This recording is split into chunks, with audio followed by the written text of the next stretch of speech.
Only two hits from one player tonight in a 4-1 loss to the Yankees. We'll give you our thoughts next on Locked On Royals.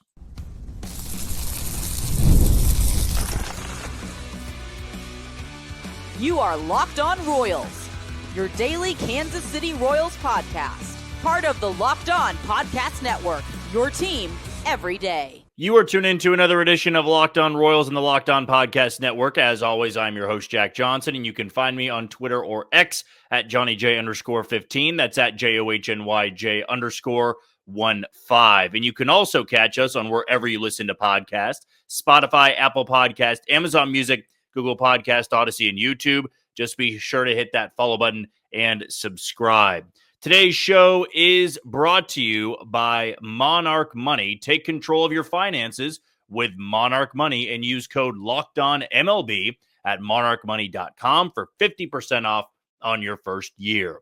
And for the new listeners just joining in, if you want to know a little bit more about me and this show, the format is very simple. We bring you episodes Monday through Friday and a quick 40 to 60 second recap each and every night after all the games. And this goes into the weekend, though just for our 30-minute episodes, we go Monday through Friday, with Friday being a mailbag Friday where you send us in your questions about the Royals, and we try to get to each and every one throughout the duration of that episode. But yep, you can leave questions below on this video, any video that we put out there, and you can also reach out to my Twitter handle at JohnnyJ_15. Well, it feels like Groundhog Day yet again. The Royals offense brings nothing to the table in their 9th loss of the season. And I do feel that we can see both sides to this, because I know that the comments at the end of this episode are going to be overwhelmingly negative on this team. It's the way it goes when I'm doing these post-game episodes. They win, we see the positives in what they're doing. They lose, it's hard to see the positives, especially when the losses are due to the same thing. I mean, we are 17 games into the season, very small sample size, but how many times can you point to a loss of those 9 and go, the pitching let him down, right? I go back to each and every game this season. Opening day, the offense gave them 3 runs, tied it up in the 9th. Maybe you could say that Sam Long and the bullpen, they just couldn't come through late. However, I'd push back a little bit because the Royals were facing Ben Lively, should have gotten more than 3 runs, had the toot bland, right, where they ran into 2 outs on the base pass on a ground out to third. So I blame that on base running and the offense going stagnant for a while. That Sunday loss, they get shut down by Tanner Bybee. Then you go to Milwaukee, you thrash them 11-1 in game 1. You get shut out in game 2, and you barely get anything in game 3. And if you want to pin it on Sam Long again, okay. But, you know, they got 5 innings from Cole Reagans. They got enough from the bullpen where they didn't allow a run until the 11th inning, or excuse me, the 10th inning, because Carlos Estevez gave up that ghost runner, but then got out of a bases-loaded jam and nobody out. The offense didn't cash in, though, with a ghost runner opportunity. Okay, we go to the next series, which was Baltimore, if I'm not mistaken. And in the Baltimore series, you win game 1, but then you lose game 2. It was 2-1, I believe, before Sam Long unraveled. So you get my point here. We don't need to go over every single game, but I would say there's a handful, maybe 1 or 2, where you say Sam Long in the bullpen or Chris Stratton imploded. But of late, when they've lost a game, it's been due to the offense. And I understand, and we'll talk about it in the second segment here.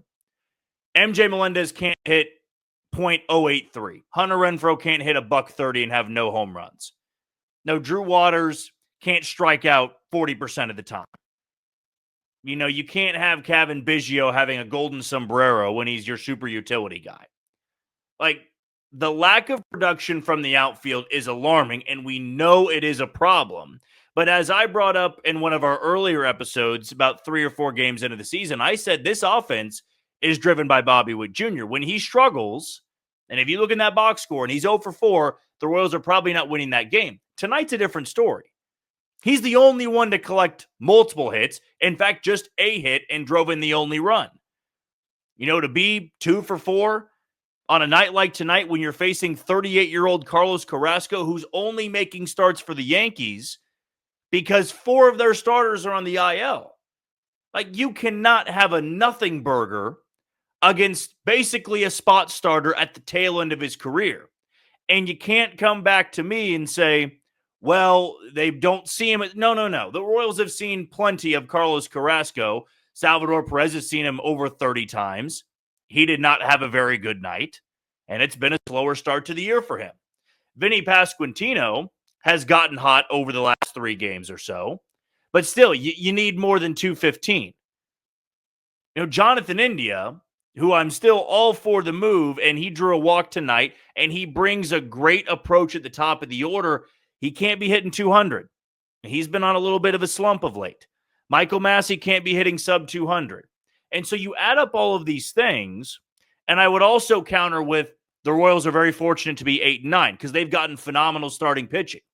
Tonight, Seth Lugo, I said this on my quick 60-second recap, like 6 2/3 of 4-run ball is not fantastic. It should keep you in a lot of baseball games. Now, 4 solo home runs, when you miss the location on each and every single one of those, it's inexcusable. I'm not going to defend that outing and say, well, he was really good. No, he missed his spots more than a handful of times, and it burned him. And I get we can talk about the Yankees' small, short porch in right field and in left field. But I will say this, the Royals are playing in the same ballpark. And that's the argument I will always use. They can have those short porch homers. And tonight, they should have had more than a few in facing a 38-year-old spot starter. Or we can call him that. He's technically in the rotation until somebody gets healthy enough to take his spot. But they're playing in the same ballpark. And a couple of those home runs they hit, yeah, they weren't moonshots. They weren't the third deck. But they were home runs, and they're home runs in those ballparks. I'm not going to sit here and make excuses for that. The Royals offense had 2 hits in a hitter-friendly ballpark. And this offense has continuously let down the pitching staff. And if you want to spin it into a positive, I can see that side and go, man, I mean, you are getting consistent outing after consistent outing. The bullpen did its job. John Schreiber, Daniel Lynch. I thought we were actually going to see Evan Sisk make his debut tonight. Thought it was the perfect time. There was actually a moment in the 7th where they had 3 lefties coming up, or maybe it was 2 of the 3 were lefties. Down by 3, good opportunity, but they wanted to squeeze one more inning out of Seth Lugo. He got 2 outs in the inning before they pulled him for John Schreiber. Still, the bullpen, they kept him under 5 runs. They held him scoreless when they went out there. And we have seen this same pattern now in numerous games. And more often in the losses where, yeah, the starter might give up 3 or 4 runs, but the bullpen holds it down, and that should not be an insurmountable deficit. 3 runs should not be a mountain to climb. And I will say that it is April, and we're going to go through these peaks and valleys all the time. That's the one thing I'm taking away. And hopefully, when this offense catches fire a little bit, they've got the Yankees here for 2 more. Then they've got Detroit for 4. And Detroit's playing exceptionally well. It's why, I'm not going to crown anybody in April, but why I was high on Detroit. They've got a great rotation. They've got a good bullpen. And they got an offense that scored like 7 or 8 runs off Freddie Peralta tonight, who, if you can remember, when the Royals faced him, couldn't touch him. Didn't even come close to touching him. And so the positive you can take away is this Royals rotation looks legit again. I don't believe that any of it is fool's gold. I believe in what Cole Reagans is doing. I believe in what Chris Bubich is doing. Seth Lugo had a Seth Lugo-ish start tonight. He worked deep into the game. Not his best outing, the 4 solo home runs. But if he gives you 6 2/3 of 4 runs, 3 runs, 2 runs each and every time out, I'm going to take that, especially when you're expecting some regression on that side. Michael Wacha, he's got to work deeper into the game. And tomorrow, the Royals do not have the favorable matchup. If we can all recall back to that season series finale in 2024 when they were in Atlanta, Max Fried dominated them when the Royals were still fighting for a playoff spot. I want to say it was Singer versus Fried, and the Royals got shut out. Max Fried was so dominant in that game. They get him now again. And Michael Wacha has, I would say, just unfortunately been their worst starter so far. The bar is very high. But it's not going to matter if Michael Wacha gives him 6 innings of 1-run ball until the offense can prove, hey, we can scratch across a few. And that's where I look at the starters and the bullpen and go, man, you're not asking for 6 to 7 runs every single night out. You're asking for 4. You're asking for maybe 5, because these guys are going to be able to work deep enough into the game, hold a lineup down to 4 runs or less, and your bullpen can lock things down. Like, that's where the confidence should come in. You were not expecting this offense to give you 6 runs. They might have those explosive games, as we saw against Milwaukee when they had 11 runs, but I would say more often than not, you're just asking for 4. Just get enough. 4 to me should be the mark every single game. You go over it, great. If you're slightly under it, you damn well better hope that Cole Reagans or Lugo or Wacha, Bubic or Lorenzen gives you 2-run ball or 1-run ball, or even better yet, a shutout. That needs to be the bar for this team. If you can scratch across a few, and that's why baseball is so tough at times to say grounded with. Like, if you're very frustrated watching this, we have to acknowledge that it's been 17 games of 162. Think about last year, too. The Royals had a stretch like this when the season was on the line in September. They had lost Vinny. They had lost 7 in a row. They couldn't score at all. They had another stretch where they were nearly swept by Miami in Kansas City, couldn't score off of 3 no-namers. They went to Coors Field in that altitude and could barely score until the series finale when they erupted for double digits. But they were nearly swept by a bad Rockies team. And then there were the great stretches where they overcame a 7-0 deficit and beat the Mariners with 10 runs or 9 runs, whatever it was. No, they had those great moments where the offense picked things up, and a lot of those guys are back this year, and you added someone like Jonathan India. Do I expect some of these guys to continue to struggle? No. It's just I'm playing the odds in baseball. I don't view Vinny as a 210 hitter. I don't view Jonathan India as a 200 hitter. And it takes a 3-hit game for that average to skyrocket and things all look better. But after games like tonight, when you go, man, a 38-year-old guy on the bump and you got 1 hit off of him, yes, it was a home run, but nobody else could drive the ball off him. I mean, that can be seen as problematic. Now, in that same conversation where I said, do I expect these guys to continue to struggle? I do not. I also don't have a ton of hope that some of these guys who are lost at the plate can all of a sudden turn it on and become a league average player. I don't have that data to support it, really. So we'll see what version we get tomorrow. It is going to be one mountain to climb, one hell of a mountain to climb, with Max Fried on the bump and Michael Wacha going for Kansas City. Only 2 hits tonight. Maybe baseball just is baseball tomorrow and the Royals can get 5 runs off Fried. You never know with baseball. Even if it's April or if it's in September, it always keeps you on your toes. Let's take our first break of the show. When we come back, I want to dive into this outfield because these final 2 segments, they're actually thanks to a couple of our listeners throwing out some segment ideas yesterday. I want to give them a hat tip. And if you guys ever have a segment idea, just shoot them over to me and we'll try to work it in throughout this week and in one of those episodes. But coming up next, let's talk about this outfield, the options they have, and maybe where some of the solution can be. We'll dive into that next on Locked On Royals. You are tuned into Locked On Royals and the Locked On Podcast Network. I'm your host, Jack Johnson, and you can find me on Twitter or X at JohnnyJ_15. Want to give a shout out to one of the sponsors today in Wonderful Pistachios. Looking for a snack that's both delicious and nutritious? Crack into a good source of protein with Wonderful Pistachios. Wonderful Pistachios is one of the highest protein nuts, where each 1 ounce serving has 6 grams of protein, giving you over 10% of your daily value. Plus, they're packed with fiber and better for you unsaturated fats to help you keep you feeling fuller longer.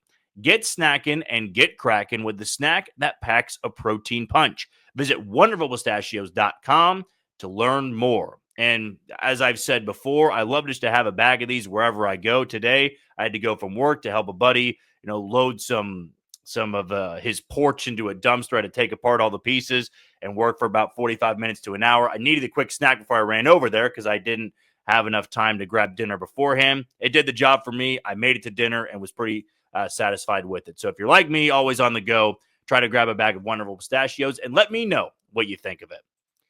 The next segment I want to dive into here is basically a reoccurring segment. And I want to give a shout out to one of our listeners. And I'll always be sure to do this for you guys. If you throw a segment idea to me, I will give you the credit because I'm not going to steal your segment idea. This came from Craig. He messaged me about this outfield and, what the state of this lineup is, but also with Hunter Renfroe and MJ Melendez and what the plan can be for them. And the options behind them are Drew Waters right now, while Mark Canha, who is set to begin his rehab assignment in Omaha, he's going to be up in Kansas City until Canha is ready to go. And you have Cavan Biggio, who made this team as a minor league deal guy.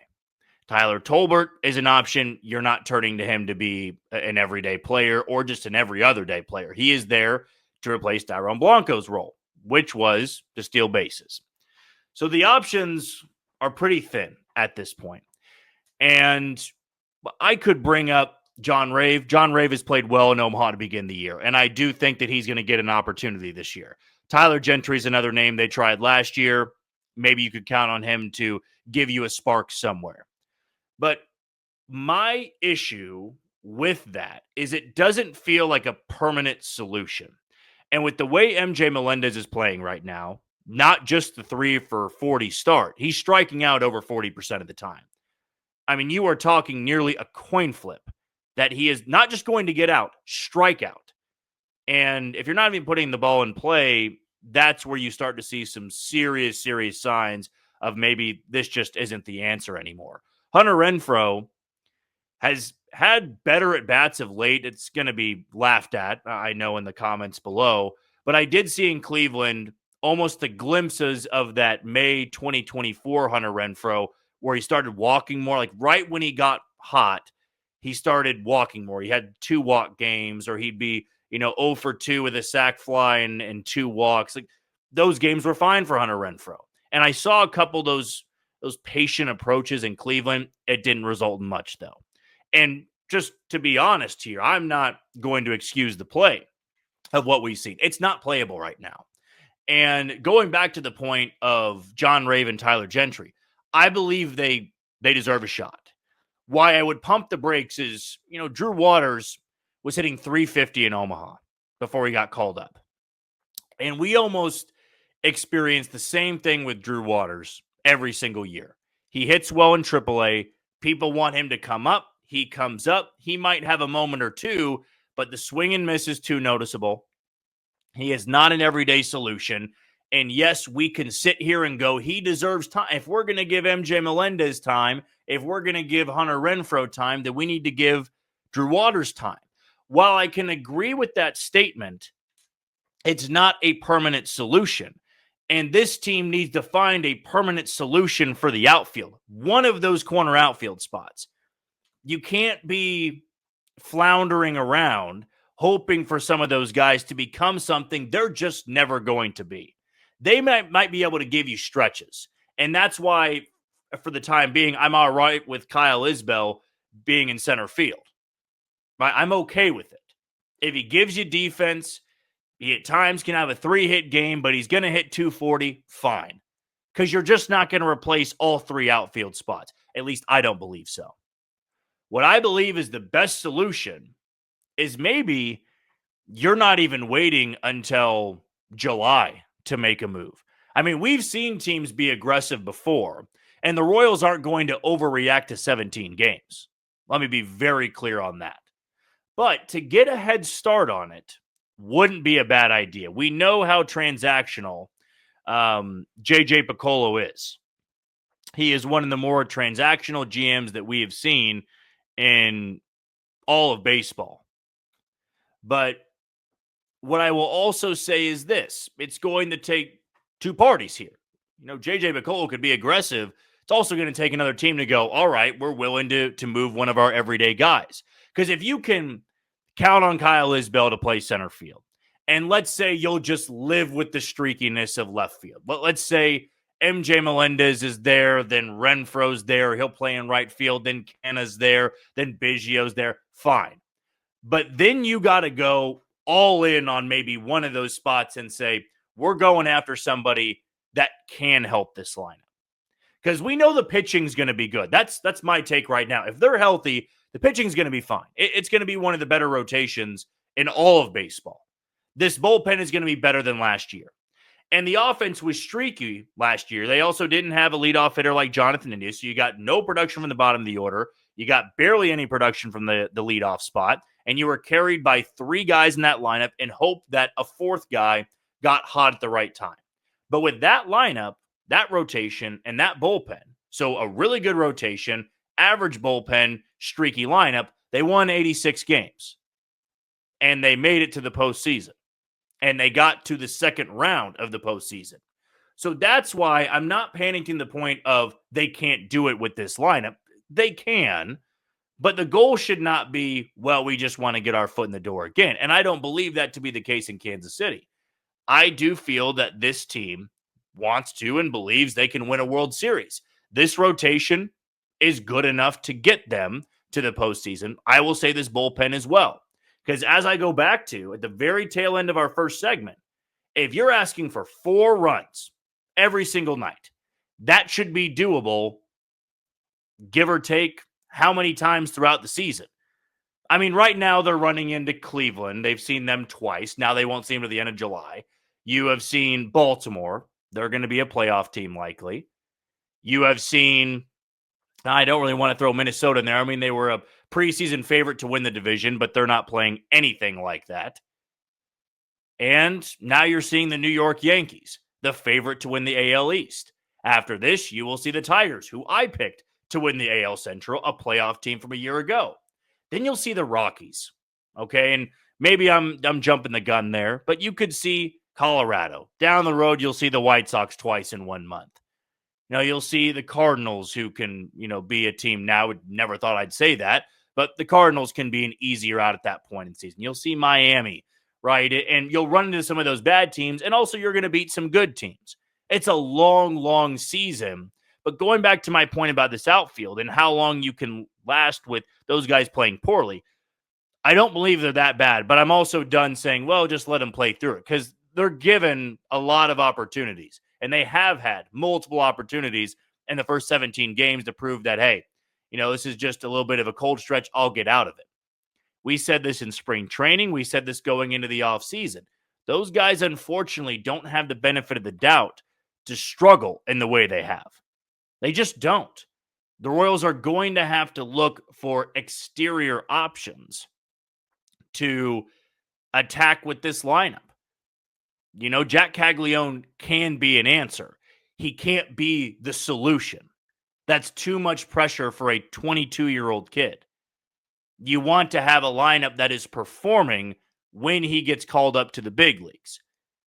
I bring up that same situation with Vinny Pasquantino and Carlos Santana. Royals fans wanted Carlos Santana out. The offense was struggling. He was struggling. Vinny was not. And it was, come on, this is so obvious. We need to bring him up so that he can replace Santana and we can play the younger guys. But the Royals did not want to rush him and have him be the fix and the solution to the offense. That's too much pressure on a rookie. And for Jack Caglione, I still believe he gets to Kansas City this year. But you're going to need an outfielder, a corner outfield bat, to truly help this lineup out. 17 games is not a big enough sample size. I'm more so looking long-term. If you believe you can make a deep run in the postseason with the uncertainty of the outfield, who's even playing every single night, then maybe I should just step off a little bit. But I don't believe that to be the case. You can't have 3 uncertainties all in the outfield and expect to beat the Yankees in October, or beat the Guardians in October, or beat the Tigers in October, or the Astros, or the Rangers, the Mariners, whoever it would be. That's just too much unknown. And I, for one, want more certainty, especially when it comes to this offense. All right, let's take our final break of the show. When we come back, another question, another segment idea I want to bring up is from our very good friends. I've actually hopped on their podcast multiple times, KC Sports Authority And go give those guys a follow, subscribe for them. They do great work. I always have a blast joining their show. But they brought up a question of why can't the Royals develop some outfielders? It's been a long time since they've been able to truly develop an outfielder and turn them into something at the big league level. I'll give some of my thoughts next on Locked On Royals. You are tuned into Locked On Royals on the Locked On Podcast Network. I'm your host, Jack Johnson, and you can find me on Twitter or X at JohnnyJ_15. Our last sponsor we want to let you know about is our title sponsor in Monarch Money. Ever check your bank account and wonder, where did all my money go? Between dining out, online shopping, and entertainment, it's so easy to lose track. And that's where Monarch Money comes in, your personal CFO, giving you full visibility and control over your finances. Monarch Money isn't just a budgeting app, it's a complete financial command center. You can track all your accounts, investments, and spending all in one place. So you stop just managing your money and start building wealth. Take control of your finances with Monarch Money and use code LOCKEDONMLB at monarchmoney.com for 50% off of your first year. That's monarchmoney.com with code LOCKEDONMLB for half off on your first year. Again, that code of LOCKEDONMLB, LOCKEDONMLB, for half off on your first year. So get started today with Monarch Money. Circling back to what we teased going into this segment, KC Sports Authority, the guys do great work over there, giving me the segment idea for our final segment tonight, which is about the Royals outfielders. Why can't they develop even just an average outfielder? And I believe it's a very fair question, and one that the Royals aren't going to openly address because they're also going to be high on some of their guys. I mean, they could look at someone like Kyle Isbell and say, hey, we developed him and it was the COVID year we were trying to develop him and he's a starter at the big league level. This question, though, is about being a league average starter. Somebody that when they're taking the field, when you see him in the lineup, you go, I'm fine with that. And the same way we view, Vinny Pasquantino. We view, not Bobby Witt Jr. because he's an MVP player, not Salvador Perez because of the longevity of his career. Maybe even the way you view Michael Massey, though he's struggling right now. Like, he's in the lineup, I've got no issues with it, right? But every time the Royals post that lineup on social media, we're complaining about who's in left, who's in center, who's in right. Like, all you're asking for is an outfielder to hit 250, have an OPS plus of 100, maybe 102. And they've had opportunities in the past to go after some cheap guys on the open market and bring them into Kansas City. They don't have the ceiling or the upside of what some of their in-house product had. But again, as I've said before, potential and ceiling is such a dangerous term in baseball because it will keep you holding on to a player longer than you really need to. And the unfortunate reality in the game of baseball is sometimes a player needs a fresh start. Like if MJ Melendez were to be let go at some point this year, I keep going back and forth, and now today I was told again, I want to say he's got options, in fact, multiple options. So he could go to Omaha, get his confidence back up, and give us another shot later on in the summer. But let's say for the sake of this hypothetical, he's let go. And he catches on in the way Ryan O'Hearn did. That's just baseball. That's not an indictment on your coaching staff and what they were able to do or not do with him. Sometimes a player needs a fresh start. Because what's funny in the game of baseball is that when somebody cuts a player that everybody in the fan base complains about and they get signed elsewhere, like that fan base has no idea about how this other fan base feels about that player. Like I guarantee Baltimore fans had no idea what they felt about or how Royals fans felt about Ryan O'Hearn. They likely looked at his 2018 numbers and said, man, if you can recreate that and let's see if the Orioles, coaching staff, whether it be in AAA or the big league level, can mold him into a big-time power hitter. That they did. Now, it's happened in pitching all the time. Yoel Payamps going to Milwaukee, figuring things out. It just happens. And for the Royals, like Cole Reagans did not catch on in Texas. It worked here. You get a fresh start. You're not feeling that pressure each and every night out. I get this question is about developing the outfielders. And maybe it be because some of their top picks, I mean, Gavin Cross was taken in 2022. He's an outfielder. The jury's still out Maybe you don't view him the same way that the rest of, I guess, baseball would view him. I mean, Gavin Cross is not a household name, unlike some of the other top prospects in all of baseball. I mean, Jack Caglione is far more of a top prospect name that everybody in baseball recognizes. And Gavin Cross, despite being a top 10 pick, he's not well known outside of Kansas City's organization and scouts that follow the game and those minor league guys that cover the sport and do a fantastic job at it. I would say it's a bit of randomness. Like, if the Royals take an outfielder in the draft this year with their first round pick, that can always be their feather in the cap of, hey, we turned an outfielder into something special. I do believe it's a little bit of randomness because it's not something where they just can't develop an outfielder. They've missed on a handful of picks, and yeah, you could say, well, no, Carson Rockefeller is somebody that could still become something. Absolutely. Could become something. But there's not a lot of sure things in the Royals organization. I would say of the minor league system at this point in time, there is one guy, because I don't use this lightly. There is one guy I feel he's going to be a good big leaguer, an above average big leaguer. It's Jack Caglione. And it's not to say I'm not a believer in the other guys in the system. It's just that it's such a crapshoot.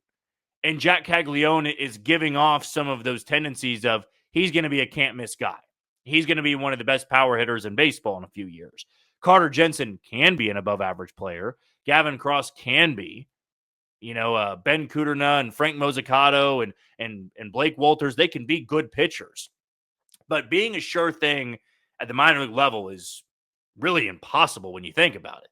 There's top prospects all the time that flame out, never turn into anything. But I will say it's a little bit of randomness here, where when you break it down, I mean, from 2011 to 2017, the Royals had Lorenzo Cain patrolling center field. After that, they were in full rebuild mode. They had missed on a couple of picks, and they were spending a lot of their first-round picks on pitching. So 2018, it's Brady Singer and Kowar and Lynch and Bubic. 2019, they get Bobby Witt Jr. 2020, it's Asa Lacy. 21, it's Mozzicato. 22, it's Cross. But still, those guys aren't always going to work out. So maybe it's been the number of outfielders they've taken in the first round, which isn't much. And then Kyle Isbell becomes a center fielder. He's now been that guy for 3 consecutive seasons. But I am with you that they have to develop an outfielder at some point. And if you're not going to develop somebody, and if it is something where you just feel you can't do it, then you got to go through free agency. Because what we're seeing from the Royals outfield right now is just not good enough to go deep into October. It might be good enough because of the pitching and bullpen and some of the stars in your lineup to get you to October. But this is about getting deeper into October. And the uncertainty in the outfield and the lack of, if we're talking about Jack Caglione as a right fielder, he's a first baseman, for crying out loud. You're not talking about somebody that knows the position just yet. Is Gavin Cross the answer? Maybe he gets his shot this year, but we're not going to find out 17 games into the season. It's going to take a little bit longer than that for the Royals to make any sort of definitive answer. All right, that'll do it for another edition of Locked On Royals and the Locked On Podcast Network. I've been your host, Jack Johnson. Tomorrow, we're going to have another recap of Tuesday night's game between Michael Wacha and Max Fried. See where this offense is at, but then also look at this starting rotation and bullpen. I've said multiple times tonight, they're good enough to get to October, and I'll tell you a little bit more as to why I think so. But until then, you take it easy, Kansas City.